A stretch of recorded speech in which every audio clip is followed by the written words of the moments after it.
Hi ಎಲ್ಲರಿಗೂ ನಮಸ್ಕಾರ.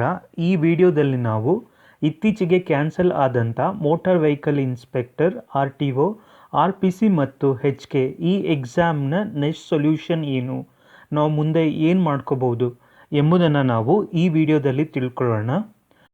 ಇವತ್ತು ಕೋರ್ಟ್ ಕರ್ನಾಟಕದ ಅಕ್ಸಾ ಸಂಘಟನೆಗೆ ತಮ್ಮ ಬೇಡಿಕೆಯನ್ನು ಸರ್ಕಾರದ ಗಮನಕ್ಕೆ ತರಬಹುದು ಅಂತ ಪರ್ಮಿಷನ್ ಕೊಟ್ಟಿದೆ. ನೀವು ಈ ಎಕ್ಸಾಮ್ ಬಗ್ಗೆ ಅವರ ಈ ನಂಬರ್ಗೆ ಕಾಣಿಸ್ತಾ ಇದೆಯಲ್ವಾ ಸ್ಕ್ರೀನ್ ಮೇಲೆ, ಈ ನಂಬರ್ಗಳಿಗೆ ನೀವು ವಾಟ್ಸಪ್ಪನ್ನು ಮಾಡ್ಬೋದು. ಸೊ ಅವರು CMಗೆ ಅವರು ಈ ವಿಷಯವನ್ನು ತಲುಪಿಸ್ತಾರೆ.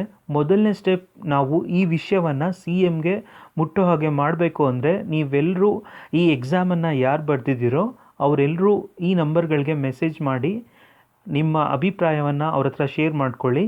ಇನ್ ಕೇಸ್ ಅವರೆಲ್ಲಾದರೂ ಈ ವಿಷಯಗಳ ಬಗ್ಗೆ CM ಅವರಿಗೆ ಮನವಿ ಮುಟ್ಟಿಸಿಲ್ಲ ಅಂದರೆ ನೆಕ್ಸ್ಟ್ ಈ ಎಕ್ಸಾಮ್ ಬರೆದಿರುವಂತಹ ಎಲ್ಲ ಆಸ್ಪಿರೆಂಟ್ಸ್ಗಳು ಒಂದಾಗಿ CM ಅವರನ್ನು ಭೇಟಿಯಾಗುವಂತಹ ಒಂದು ಆಲೋಚನೆಯನ್ನು ನಾನು ಮಾಡಿದ್ದೀನಿ.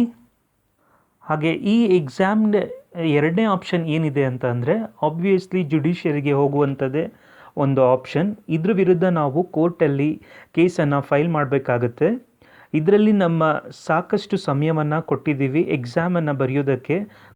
ಕೊನೆ ಸ್ಟೆಪ್ಪಲ್ಲಿ ಅವರು ಈ ರೀತಿ ಶಾಕಿಂಗ್ ಇರುವಂತಹ ಇನ್ಫಾರ್ಮೇಷನನ್ನು ಕೊಟ್ಟಿದ್ದು ಎಷ್ಟೋ ಜನ ಅನ್ಎಂಪ್ಲಾಯ್ಡ್ ಇರುವಂಥ ಆಸ್ಪಿರೆಂಟ್ಸ್ಗಳಿಗೆ ತುಂಬ ಕಷ್ಟ. ಇಲ್ಲಿ ಅವರು ಸಾಕಷ್ಟು ಸಮಯವನ್ನು ತುಂಬ ವರ್ಷಗಳಿಂದ ಕಳೀತಾ ಇರ್ತಾರೆ, ಅಟ್ಲೀಸ್ಟ್ ಹೋಪನ್ನು ಇಟ್ಕೊಂಡಿರ್ತಾರೆ ಈ ಎಕ್ಸಾಮ್ ಆದರೂ ಆಗುತ್ತೇನೋ ಅನ್ನೋದು. ಸೊ ಕೀ ಆನ್ಸರು ಚೆನ್ನಾಗಿ ಬಂದಿರುವಂಥ ಎಷ್ಟೋ ಆಸ್ಪಿರೆಂಟ್ಸ್ಗಳು ನನಗೆ ತುಂಬ ಮೆಸೇಜಸ್ಗಳು ಕಾಮೆಂಟ್ ಎಲ್ಲ ಬರ್ತಾ ಇದೆ. ಆ ಮೆಸೇಜ್ಗಳನ್ನು ನೋಡಿದರೆ ನಿಜವಾಗ್ಲೂ ತುಂಬಾ ಬೇಜಾರಾಗುತ್ತೆ. ನಮ್ಮ ಪ್ರಯತ್ನವನ್ನು ನಾವು ಮಾಡ್ತಾ ಇರೋಣ. ಆ್ಯಕ್ಚುಲಿ ಈ ವಿಷಯವಾಗಿ ನಾನು ತುಂಬ ಕಡೆ ವಿಚಾರಿಸಿದ್ದೀನಿ. ಈ ಎಕ್ಸಾಮ್ ಬರೆದಿರೋರಿಗೆ ನ್ಯಾಯ ಸಿಗಲಿ ಅನ್ನೋದೇ ನನ್ನ ಆಸೆ. ಸೊ ನಾನು ನಿಮ್ಮ ಸಪೋರ್ಟಾಗಿ ಇರ್ತೀನಿ, ನಿಮಗೆ ಬೆಂಬಲವಾಗಿ ಇರ್ತೀನಿ.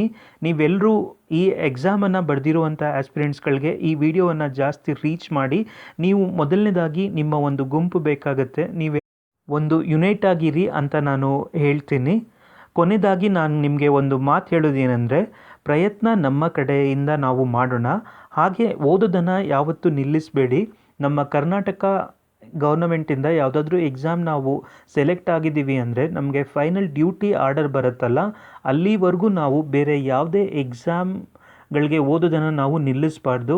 ಬೇರೆ ಎಕ್ಸಾಮ್ಗಳಿಗೆ ಅಪ್ಲೈ ಮಾಡ್ತಿರಬೇಕು, ಬರಿತಾ ಇರಬೇಕು. ಯಾಕಂದರೆ ಇವರು ಈ ರೀತಿ ಶಾಕಿಂಗ್ ನ್ಯೂಸ್ಗಳನ್ನು ಕೊಡ್ತಾ ಇರ್ತಾರೆ. ಅವರು ರಾಜಕೀಯ ಕಾರಣಕ್ಕೋಸ್ಕರನೋ ಯಾರನ್ನು ಮೆಚ್ಚೋಕ್ಕೋ ಈ ರೀತಿ ಮಾಡ್ತಾ ಇರ್ತಾರೆ.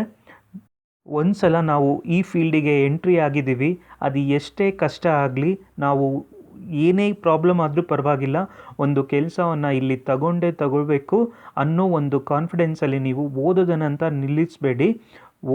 ನಿಲ್ಲಿಸಬೇಡಿ. ಹಾಗೆಯೇ ನಿಮ್ಮ ಪ್ರಯತ್ನ ಇದಕ್ಕೆ ಮಾಡ್ತಾ ಇರಿ. ಇದಕ್ಕೆ ಬೇರೆ ಬೇರೆ ಆಪ್ಷನ್ಗಳು ನಿಮಗೆ ಏನು ಅನಿಸುತ್ತೆ ಅದನ್ನು ಕಮೆಂಟಲ್ಲಿ ಮೆನ್ಷನ್ ಮಾಡಿ. ಹಾಗೆ ನಾನು ಮಾಡಿರುವಂತಹ ಈ ವಿಡಿಯೋ ನಿಮಗೆ ಇಷ್ಟ ಆಗಿದ್ದರೆ ಇದನ್ನು ಲೈಕ್ ಮತ್ತು ಶೇರ್ ಮಾಡಿ. ಹಾಗೆ ಈ ಚಾನೆಲನ್ನು ಸಬ್ಸ್ಕ್ರೈಬ್ ಮಾಡಿ. ಎಲ್ಲರಿಗೂ ಧನ್ಯವಾದಗಳು.